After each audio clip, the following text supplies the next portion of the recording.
Day Fire podcast. What's up, Dawson Wheeler and friend? Sometimes I think it's like Zoolander. Like, how do you get all this in this little box? It is Zoolander. Look at you starting off with a great reference. That's a Friday reference right there.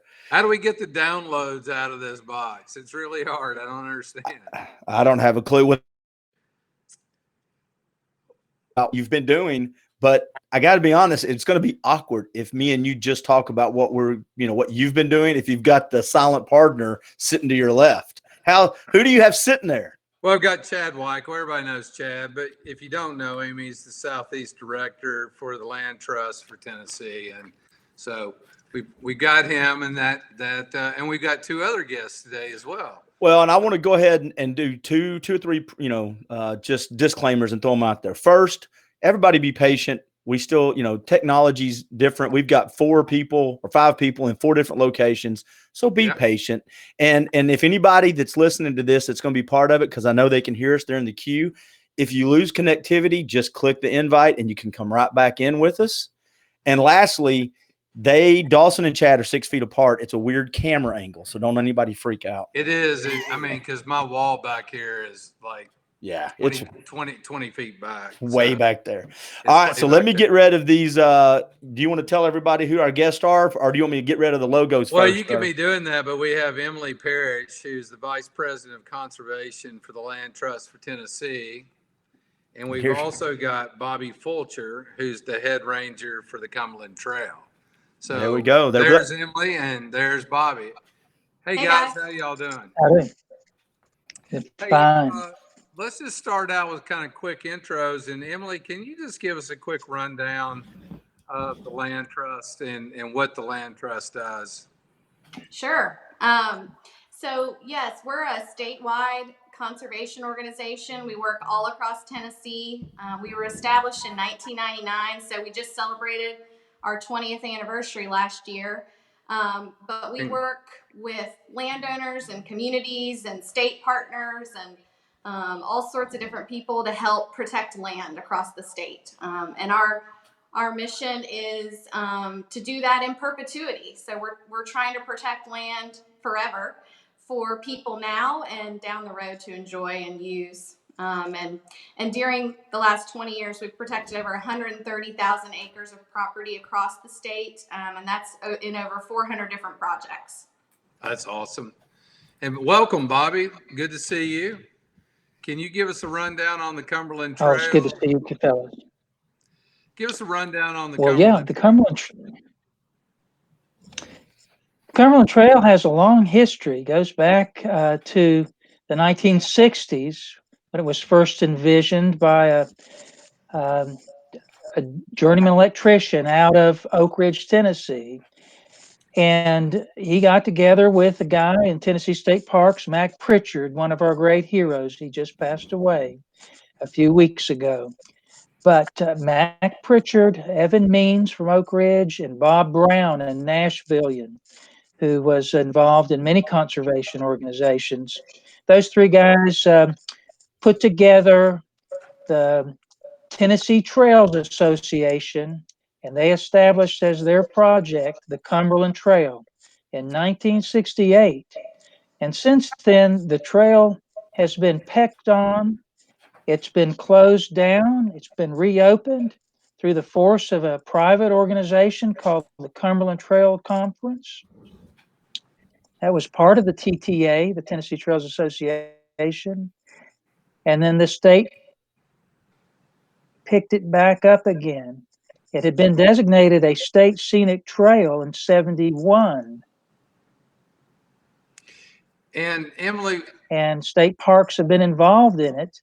But we're on the move now. We really were reinvigorated in about 2000. And for the past 20 years, we've been working hard in Tennessee State Parks to create this 300-mile long trail. And Emily, when did the Land Trust first begin a relationship with the Cumberland Trail?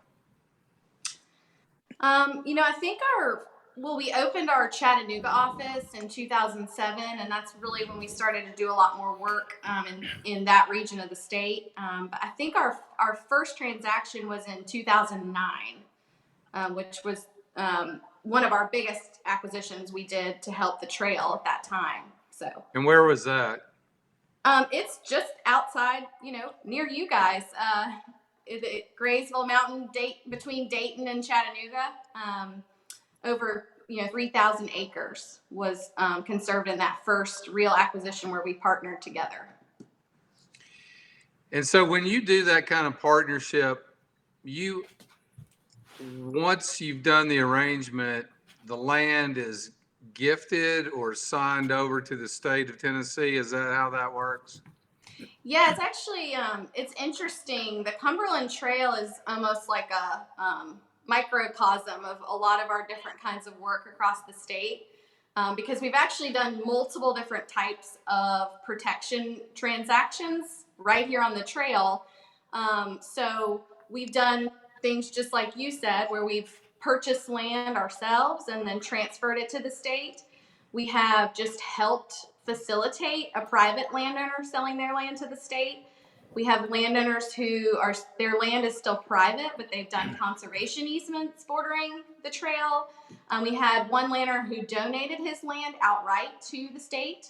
So it's really been a variety of types of transactions that have resulted in these acreages protected.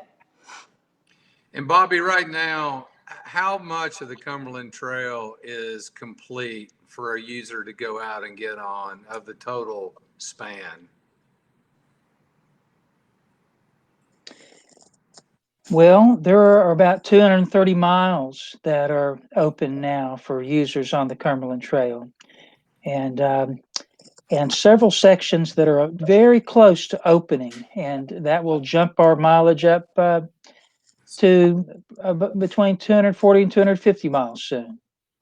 And so we're coming right along. Yeah, you are. You're doing great. And, one of the sections that I want to drill into is this Kinslow acquisition. And it's part of the reason that I brought Chad Weichel along today with us. Of course, he works for the Land Trust for Tennessee. I'm glad, real quick, I'm just glad you explained why Chad's here. Thank you, sir. I'm glad, because he was making faces behind your back there. Well, I mean, I can't do anything alone. I've always got to have a riding partner. So, it's kind of bad boys for life. Chad and I have been around each other for about 20 years. So I don't feel right if Chad's not kind of flying next to me. So, but no, I want to go back to the Kinslow. The Kinslow acquisition is currently in motion. Both organizations working together. And I brought Chad on because Chad's got a memory of kind of originally stumbling around on that dirt way back. So talk to me a little bit about what that was like and how that began.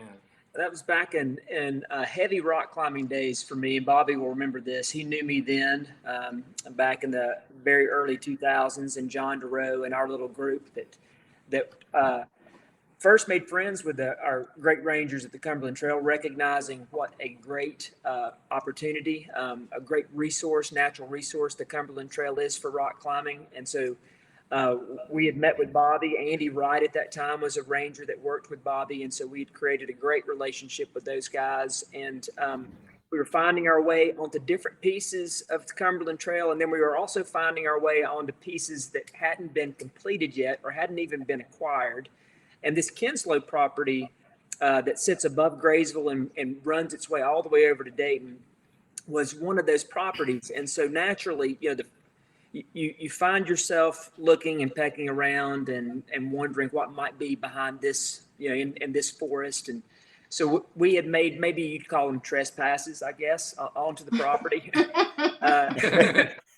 And eased onto the property a little bit. Easement. That's my first foray into easements, but we eased onto the property and definitely saw incredible resources there. And we let Bobby know about that. And then we also felt like, of course, because we didn't own the land, we probably needed to talk with the landowner. We were becoming grown-ups at that time. And so we went and discovered who owned the property, and it was Richard Kinslow, Dick Kinslow, who is a great Rake County pillar of the community. owned all this property, and we found ourselves in his office one day asking for permission to recreate on his property. We felt so good about what we were doing, and thankfully he was open to us being there, but he of course had segments that he did not want us to be on, and they were the most valuable segments for rock climbing. And that's what led us really to begin working closely with Bob and letting him know what an incredible resource this was, and that it was important for us to acquire it. And from there, he stepped in with the Land Trust for Tennessee as a lead partner and really began working with Mr. Kinslow to secure it. Bobby, you and Emily talk about, for our listeners, the relationship between your two organizations and how you have come together to acquire the property and each other's role, because this is a very valuable piece of property for connectivity and for history. So let me just turn it over to you, Bobby, and get your impressions of that relationship, and then Emily will turn it back to you.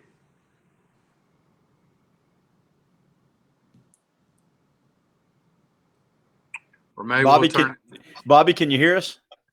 we may have lost. We may have lost Bobby. I didn't hear that. I think Emily, I couldn't hear all of that. Can you hear us? Wait, hold on a second, Dawson. Can you hear us now, Bobby? Yeah. Oh, Dawson, ask the question Yes. one more time. Give it a shot. I'd like to put you and Emily together real quick, Bobby, and talk about the relationship between the Land Trust for Tennessee and the Cumberland Trail and the value proposition there as it relates to the Kinslow property and how y'all have worked together, because this is a very Sure. valuable piece of property for connectivity. Well, it certainly is, just not only for connectivity, but as Chad said, because of the remarkable natural resources that are on that property and the history that's connected to it. But, you know, the Land Trust for Tennessee has played a role in the acquisitions of property that that needed that third party element to make the deal. And, you know, in the case of the Cumberland Trail, if you don't make a deal, it can be it have long-term effects on our goal of connectivity, because we're connecting private properties and some public properties for over the course of 300 miles. So you have to find a way to work with the landowners and meet their needs. In the case of Richard Kinslow, you know, a wonderful businessman, a guy who was an inventor, created the adapter that goes in your cigarette lighter and ran your cell phone, and then, you know, he did a lot of fascinating things in his life, but he moved back to Dayton. And I'll say on a personal note, you know, he was raised right next to my mother-in-law, and his mother and my wife's grandmother were dear friends.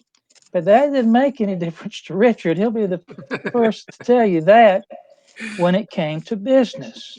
And so when it got down to this, the Land Trust for Tennessee was able to work with Richard to put a conservation easement on that property. And that had value. It had value to everyone in the future, but it also had value for the landowner. And it was that difference that made it possible for us to acquire the property under the state rules, and meet all of the legal requirements that were there to have a deal that for 3,000 acres. We had some other partners in the deal that we should recognize too. That's the Cumberland Trail Conference. They contributed $300,000 to that deal to just pay the basic expenses of doing the deal. And so that's what it takes along the Cumberland Trail. piece after piece and property after property are partnerships. Now, we've never found a more open-minded and better partner than the Land Trust for Tennessee.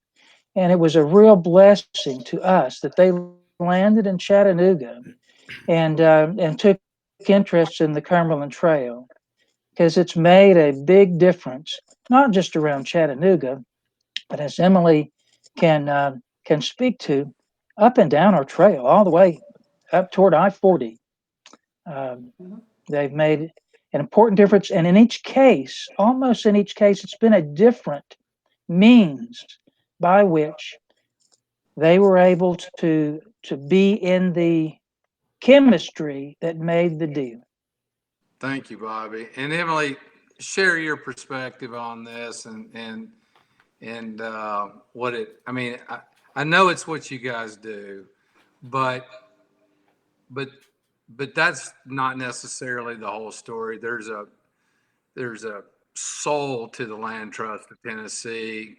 There's a waking up every day, being enthusiastic, all the staff that work with you, Liz, Chad, that excites them about these projects. But talk about it a little bit.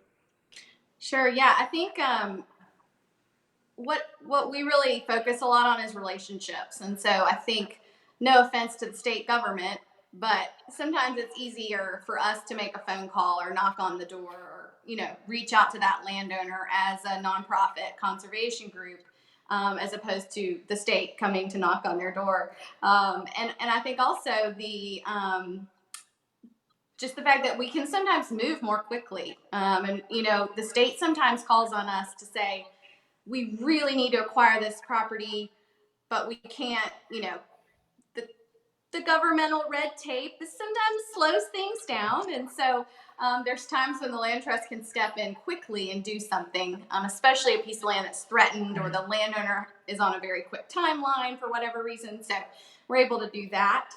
And I think the interesting thing in this case was that the conservation easement was able to lower the value of some of the property by being restricted, and that helped both the landowner get some tax benefits, but also helped the state be able to acquire such a large parcel of land. So I always say, honestly, one of my favorite things about working at the Land Trust, well, first and foremost, are the people and the characters that we get to meet. But secondly is the puzzle pieces.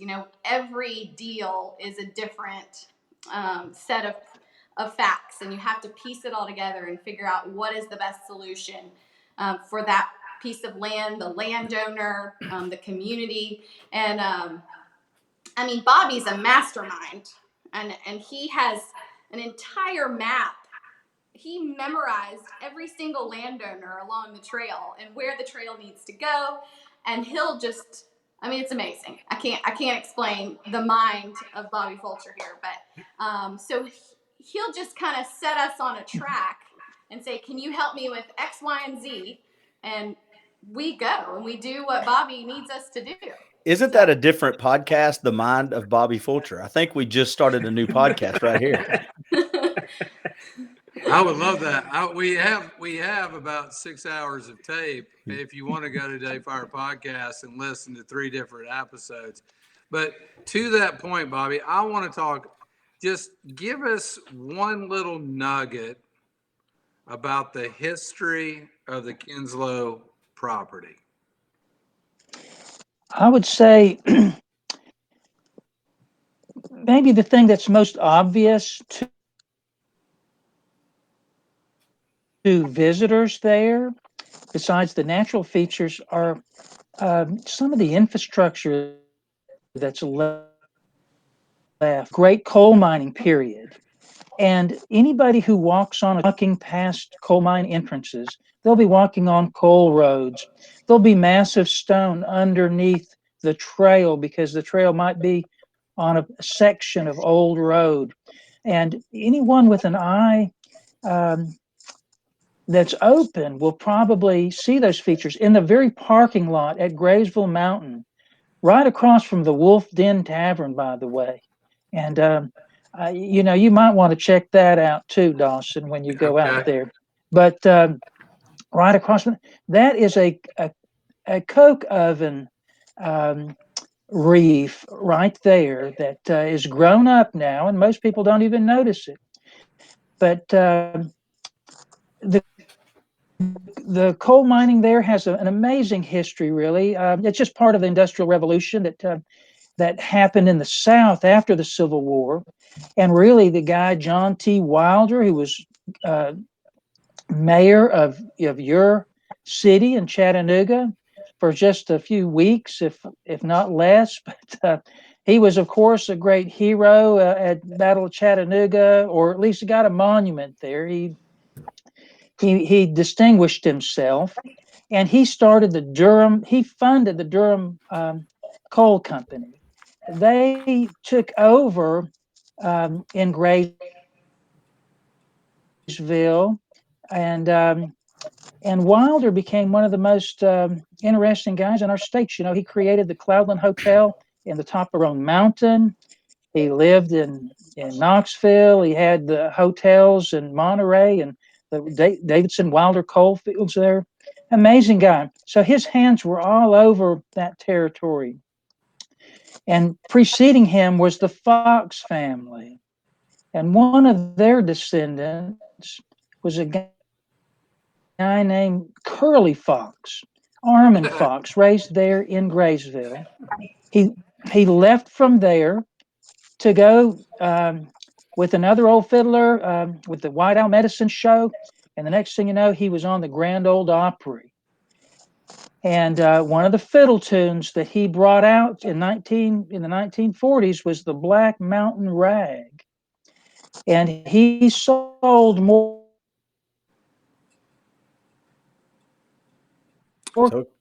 copies of that than any fiddle tune that was ever sold through the jukebox.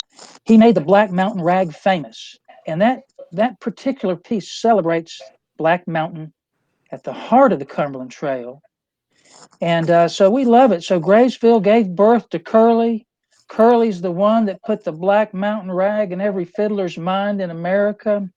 And Black Mountain is right on top of another long strip of land that the Land Trust for Tennessee helped us acquire, that goes all the way down to Ozone Falls, famous waterfalls.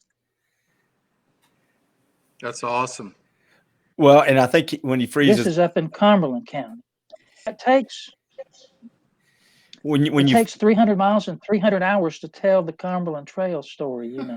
Well, when you freeze up a little bit, and so I just want everybody to know, when Bobby freezes up, give it about 3 or 4 seconds, because he comes back and it picks right up. The audio kind of stays in loop. I will say this: after sitting in on 3 podcasts with Bobby, and by the way, dayfirepodcast.com, episodes 36, 38, and 39, one about how to hike the trails, and one about history, and one about music, I have learned one thing that Dawson and Chad and Emily already know. It's the domino effect of stories, because once one story starts, it goes into the next story, and next thing you know, you end up at the Grand Ole Opry. I'm sitting here smiling going, this is not just going to end right here. We're going to end up someplace famous with music. I know it's going to happen, which is awesome. That's why I like listening. Chad, did you have something?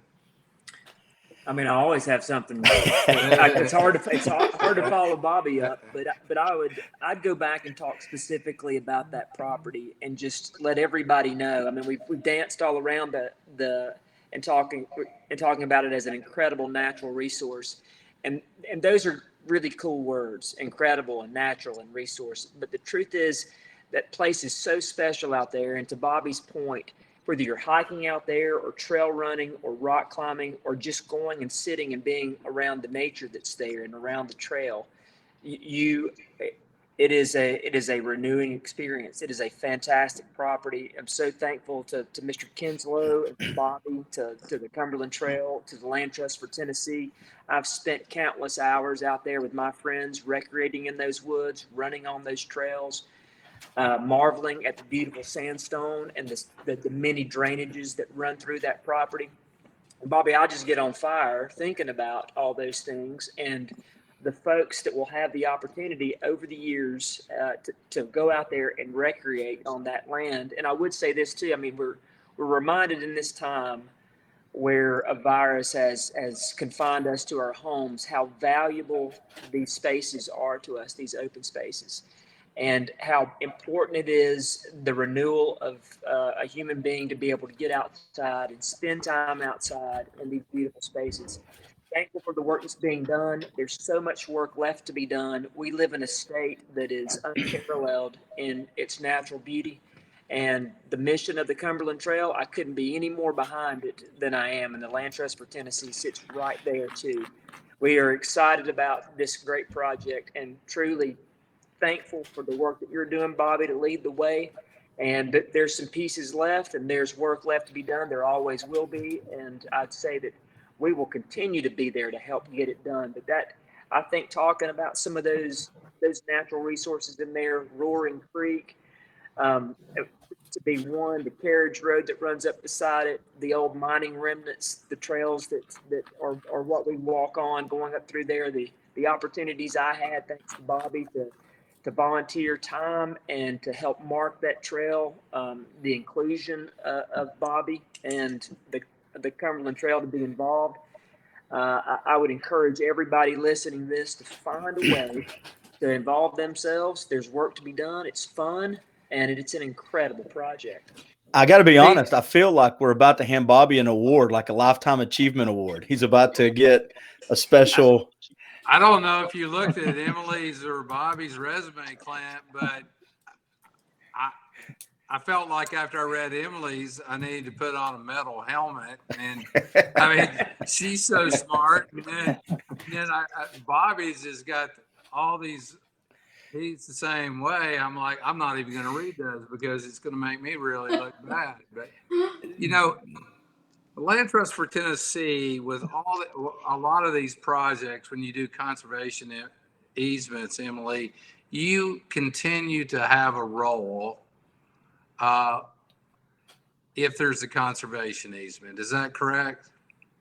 Yes. So a conservation easement it's an agreement between us and the landowner. And so we work closely with that landowner to customize the agreement. We sometimes spend months, sometimes years working through that with the landowner. And then even when if the land changes hands, even if it's transferred to the state or sold to another private landowner or passed on to the heirs, that conservation easement remains in place. And it's our job to uphold and monitor and in some cases enforce the terms of that easement, no matter who owns it down the road. So that's where, we say perpetuity, y'all, but that's really the heart of our mission, is that we have to do this forever. We're making promises to people that we're going to be here to make sure that their land is conserved the way they hoped it was the day they signed that conservation easement. So, and when you say monitor, I mean, you're physically going out on these properties annually? Is that, because that seems like a lot of work. It is a lot of work. I'll give a shout out to our stewardship team. So we have 2.5 positions on our staff that's all they do is stewardship. So after a project closes, it enters into that stewardship phase. But we all jump in and help with monitoring because, yes, just this year we had 375 visits to do, and they're spread all across the state of Tennessee. So we have 20 volunteers that we've trained to also help us with that. But yeah, we put boots on the ground on every property every year. This year, we did stop our monitoring mid-season. So because of the COVID restrictions, we just didn't feel comfortable, all of us traveling out across the state and meeting with people. So for the first time ever, we've just raised funds to do aerial imagery. So we're contracting with a satellite company that's going to provide images of all of our properties. So the remaining 50,000 or so acres, we're going to monitor from our desks this year. It's the first time we've done it. So we'll report back on that. That'll be really interesting. Now, Bobby, Go ahead, Emily. I'm sorry to cut you off. No, that's fine. I think, but the relationship is important. So we don't want to just look at it from our computers all the time. We love to go out and talk to the owners, remind them, sometimes about the easement and maybe some things they should or shouldn't be doing. And just, again, we don't want to be the police. So it's way more important for us to have that good working relationship with whoever owns that property. So Now, Bobby, when does this Kinslow property open up? I'll say this. Go ahead, Bobby. From the top to the bottom. The trail is open now across the Kinslow property. And with the two new additions that have been made with the work of our rock climbing community, there's a couple other side trails out to remarkable natural features, Hell's Kitchen being the one that you heard talked about just a few minutes ago, and Gilbreth Creek and those bluff walls being another. We have a trailhead right there at Gilbreth Creek. Those are things to look up on the map, and they're on the map now. And absolutely invite everyone to find the Graysville Trailhead. Our website is, there's two great websites to look for the Cumberland Trail, really three. There's Cumberland Trail .guide, which is on Tennessee State Park's website. You can also find that through the Friends of the Cumberland Trail website, www.friendsofthecumberlandtrail.org. And the best website for reading trail descriptions is the Cumberland Trail Conference website, which is www.cumberlandtrail.org. Those are three little encyclopedias of information about our 11 county, 300-mile long adventure. I have a question because I heard a rumor, Bobby, that at one time somebody was talking about a ski resort on this property. Is there any truth to that? Well,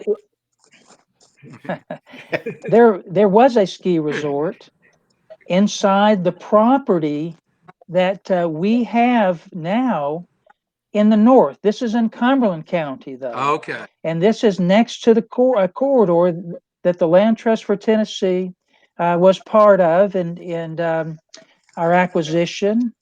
And it's kind of speaks to the whole history of the Cumberland Mountains. And this is a history of adventurism with some big money behind it quite often, and corporate ownership coming and going continually since the Civil War time. And so at one point, there was a ski resort in the Cumberland Mountains. There's only been one.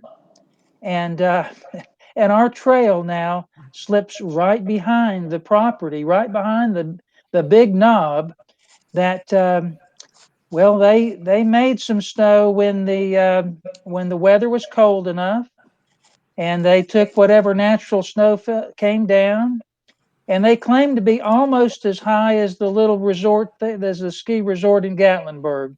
They're actually about 500 feet lower in elevation. That hurt them a little bit. They went out of business, and those guys are still working in Gatlinburg. But Germans ran it for years. One of the Germans was said to have been a World War II Nazi Luftwaffe pilot. He claimed to be, and he was a bad dude. He probably was. But they all went out of business up there. Okay. So we have history like that in every corner, and it's just amazing. The stories will never end, Dawson. You got enough time? Let's sit down and talk some. I would like. Some Well, I'm ready. So we get down all the way to Graysville and Dayton. Does that connect us? Are we connected now into Chattanooga? What's remaining to get us into Chattanooga? We are not. Are we connected? No, we're not connected in Hamilton County quite yet. We're mighty close, and Chad and I've had a very recent discussion. We're going to be working on a couple more things to try to get this tightened up and finished off. But we're very close to having what we need to be fully open in Hamilton County. We got a couple more pieces to put on the puzzle map. So we're going to do Chad it. could just, I'm very if optimistic. Chad could just start, if he could just start sneaking into more properties and trespassing again, Chad, to discover new stuff, that would really help. I think this is permissioned observation, I think is what we want. I just got Chad in trouble with everybody that he works with. Well, you do have Chad's boss there we're looking at, right? If you don't know that, Clint. Oh, I do. And we've got all kinds of people commenting too. Chad out right in front of Emily. Emily, how many projects does the Land Trust currently have in motion?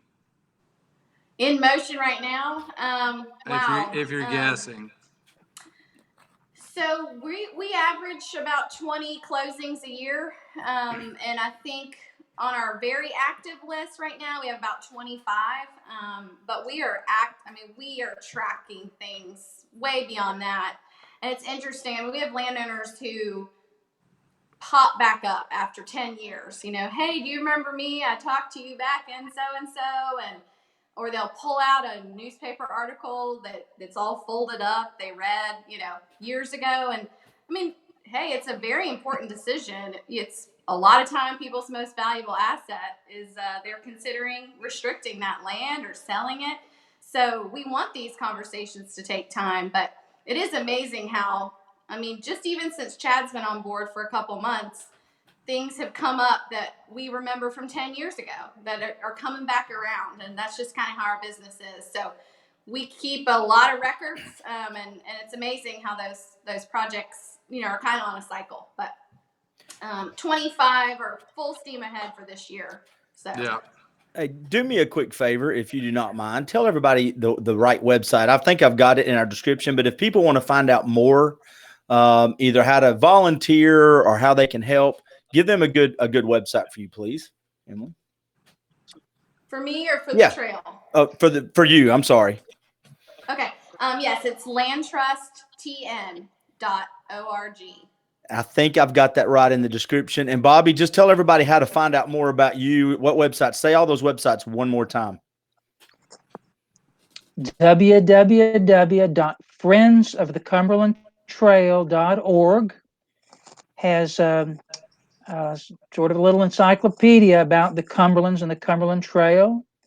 www.cumberlandtrail.org has the best information about our trails and our trail description. That's a private nonprofit. And then cumberlandtrail.guide on the Tennessee State Parks website under the Cumberland Trail. If you link through, you will find a great interactive map created by Jim Brannon, our cartographer on the Cumberland Trail and a Cumberland Trail Ranger. It's a beautiful thing. You can track yourself through the woods while you're on that map. And you got some great tools to explore the trail. Well, thank you very much. And for everybody watching, thanks for your patience. Like I said, when we started this thing, we have 5 people, 4 locations, which means connectivity is a little different everywhere. But I promise inside this is really good info. And real quick, thanks to all of the comments. Thanks to Liz, Ellen, Stefan, Andrew, Johnny, all the folks that made some comments and participated. And one last thing, Dawson, I'll hand it to you. And if your silent partner, Chad, there wants to say anything, I'll give it back to you guys. But if by some chance you're wanting to hear all the other podcasts we've done, just go to dayfirepodcast.com And specifically, if you want to hear more of Bobby and the storytelling and music and history, you can go to episodes 36, 38, and 39. Dawson, do you got anything to add, you or Chad? Well, and we also have a podcast with Liz and the Land Trust for Tennessee as well. Yes, we do. I don't know the number. You could look that up, and that's great detail on the Land Trust as well. So I think that's episode 24, sir. All of them. Episode 24, sir. Yeah. Yeah, I've got the list out. I just want to say, I could talk to both of you guys forever.